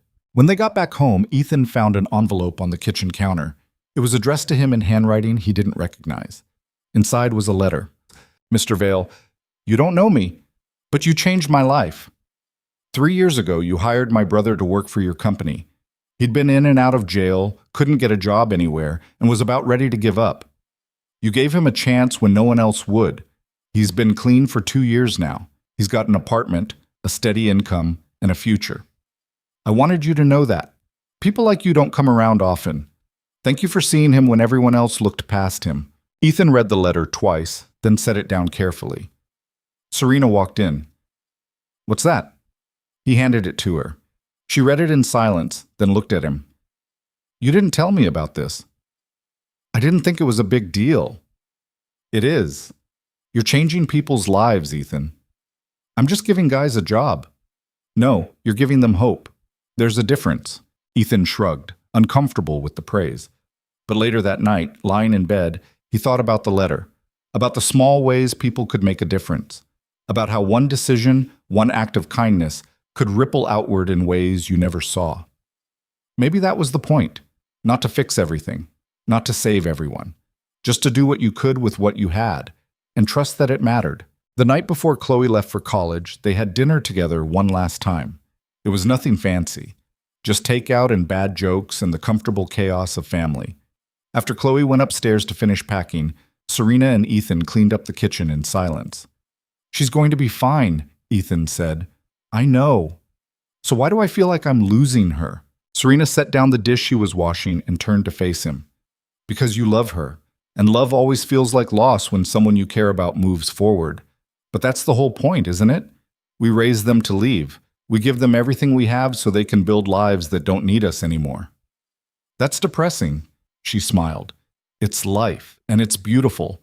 Because she's not really leaving, she's just growing, and we get to watch." Ethan pulled her close. "When did you get so wise?" "I've always been wise. You just don't pay attention." He laughed, and it felt good. Real. The next morning, they loaded Chloe's car with boxes and bags and everything she'd need for her first year away. The drive to campus took 3 hours. They helped her move into her dorm, met her roommate, and tried not to cry when it was time to say goodbye. Chloe hugged Serena first. "Thank you for everything, for loving me, for being my mom." Serena's voice broke. "Thank you for letting me." Then Chloe turned to Ethan. "I love you, Dad." "I love you too, kiddo. Call if you need anything. I don't care what time it is." "I will." She pulled back and looked at both of them. "You guys are going to be okay, right?" Ethan and Serena exchanged a glance. "Yeah," Ethan said. "We're going to be fine." "Good, because you're stuck with each other now." She grinned, and for a second Ethan saw the 8-year-old girl who'd climbed into his truck all those years ago, clutching her backpack like it was the only thing keeping her safe.